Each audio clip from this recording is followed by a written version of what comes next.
greatness. Yeah, it feels like greatness. Legendary in the making. Reach out and we take it. What's up, guys? Welcome back to another episode of KozMatt's Wrestling Recap. Just 19 days away from WrestleMania, Raw delivered a jam-packed show. What did you think about it, Matthew? It was just 54 days away. Now it's 19. It's Oh my crazy. God. Oh, it's going to hit. It's going to hit, and it's going to hit us fast. The way they just even kicked off the show to the way they ended it, it was so fire. I guess that's the word you could put it. I think everybody felt important tonight, and honestly, that's what we need, especially headed to WrestleMania. Everybody needs a part on the show, and we need it strong. I mean, give us details. And they did that. The way they opened it up to a crazy pop from Jey Uso coming down to the ring. It's all bloodline business, man. He calls out Jimmy Uso, his brother. These two definitely exchanged some words, but a distraction from Solo Sikoa after they both, come from the crowd. It just felt good attacking Jey Uso, and then Cody Rhodes comes out to make the save. They didn't actually throw Cody's theme up, like no music or anything, or even nothing on the Titantron. He just came out, but the pop was still so good. Not the only time we're going to see him tonight. What I think they're building towards WrestleMania is it's really good here because it just has a spot to literally be if the best singles match of night one and night two. I hate to say it, but it's going to be so good. Jay standing tall to close this segment was the right call here afterwards. Tag team action, brother. Oh, the way they opened it up was really good. I want to get into the first match before we start talking about, because DIY, right, versus Creed Brothers. I think this was a qualifying match for WrestleMania. I think it's a ladder match they're doing. Oh, the six-pack. What a showing by these two teams. Brutus and Julius are incredible, and I think the charisma could use a little work, but the in-ring action kind of speaks for itself.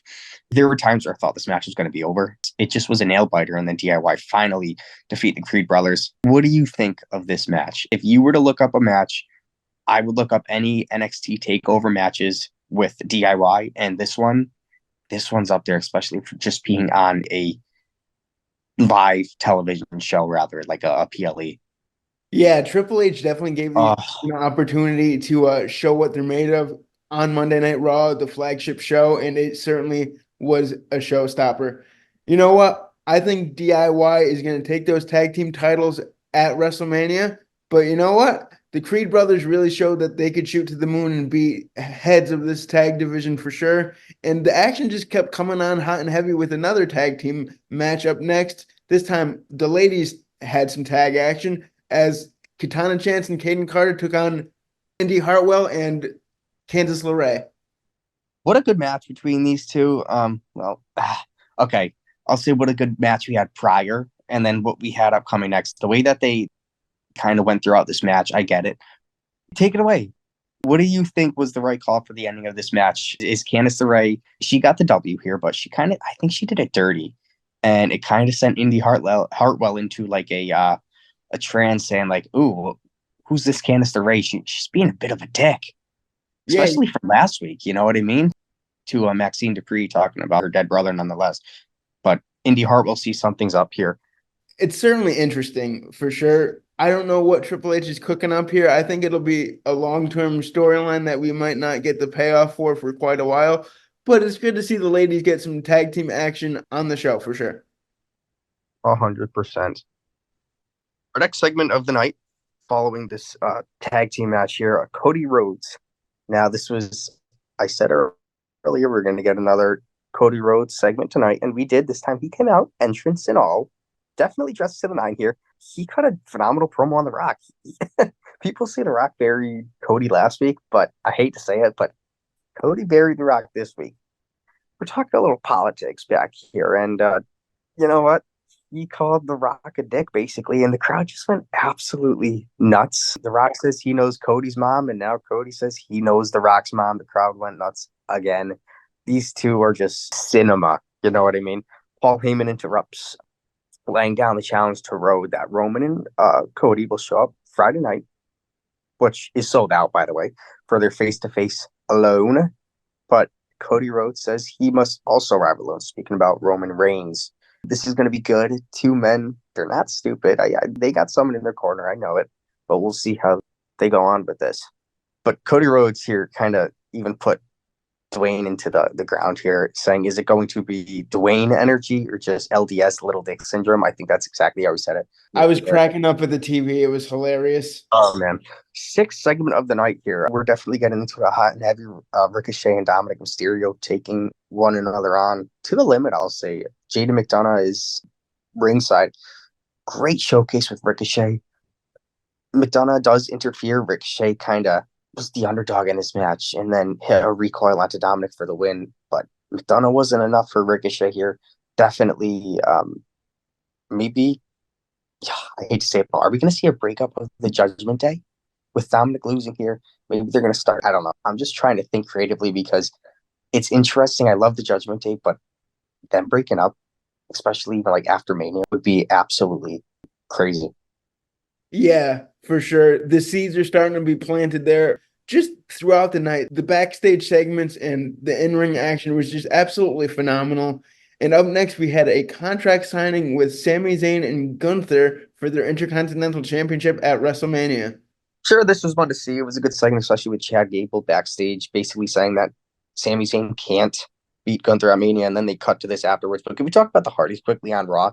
They were in the crowd, and we didn't see them. They didn't advertise them on TV or anything, but they were there, and you know what? It just looked good, and it felt good just to see it on social media. I don't know.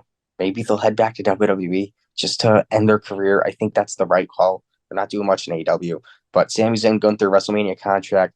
Gunther just saying Sami Zayn can't get the job done. You know, Gable's right, but Sami Zayn says, look at my eyes deep down in Philadelphia. I'm doing whatever it takes to beat you. Great segment here between these two. Both good on the mic. I just can't wait for the matchup. I know people want Gable. I couldn't agree more, but you know what? It is what it is. Sami Zayn is still a great alternative. From greatness to, I guess you could say, well, also greatness, but misery. The awesome truth and the share, I think.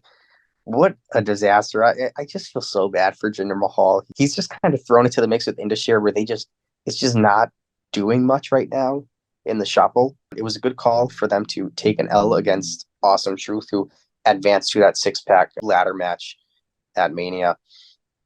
What an advancement in the show thus far. It's just been absolutely flowing. Stories have been, shared equally, and everybody's just hitting hard. Everything makes sense and it's entertaining. Great promo next. I was going to get your thoughts on the last match, but I want to talk about McIntyre and Rollins. They are so over nonetheless, with CM Punk in this story as well. Oh, it's cinema. I hate to say it, but it's not as good as the Bloodline stuff, but it's good. Yeah, you could say that again. These two can go back and forth as many times on the microphone as they want. I can see it week after week and not be tired of it. But what I cannot be tired of next, we had some more tag team action as it was the night of tag teams, as we had the New Day take on Alpha Academy's Oh, boy. Otis and Akira Tozawa. Oh, man. Otis is so funny. He's just, McAfee loves the dude, especially the, oh, yeah, it's absolute gold. And I think that's kind of what makes Otis Otis, and it puts him over every week. Otis is just a bowling ball, man. He was fighting through a lot tonight, coming from Kingston Woods, but you know what? Poor Otis. I hate to say it. A New Day defeat Alpha Academy here. Great matchup. Good, clean win. Yeah. For Alpha Academy. I don't want them to stay lost in the shuffle. I think that New Day can afford this loss here. Hopefully, all I'm going to say is Biggie. I hope that dude returns, man. You and me both. This led us right into our star-studded main event between Big Bad Nia Jax and Becky Lynch in a last woman standing match. Oh, bro, last week was absolutely hilarious. Nia Jax's segment, just funny. It's not that she's horrible. She's just sometimes cringe, and it's just, the size of the woman on the screen. It gives you a little eye feast here. Yeah, you love it. Nia Jax, Becky Lynch. Becky took incredible amount of bumps and punishments from Nia. Driven through tables, slammed into chairs, basically. Bonsai drop. Nia just is insane. But Becky Lynch puts Nia through a table and then puts her, through another table, this time the announcer's table, as Nia was wobbling, leans over the announcer's table. Becky had a ladder set up, does a leg drop from her, basically beats her to the count of 10. Nia Jax barely even moved, only to see the clock to make sure she had another minute to lie on the ground. But what a good showing by Becky. She's definitely making that name for herself. The man, she really is. What a match between these two. Give me a day in, a day out. Becky's been absolutely incredible. Nia Jax, I mean, her work has been great too. But Becky Lynch, you're all with the hat to her. Yeah, me too. Taking her bumps and bruises before her match against Rhea Ripley for that women's championship at WrestleMania. Certainly an awesome way to end the show. Let us know what you guys thought about the show as we are on the road to WrestleMania and we're going to see Cody Rhodes on SmackDown this week. That should be interesting. Let us know what you guys think about that. Always like, comment, subscribe, and we will see you guys next time. Until then, peace out. Deuces. This has been KozMatt. Thanks for watching.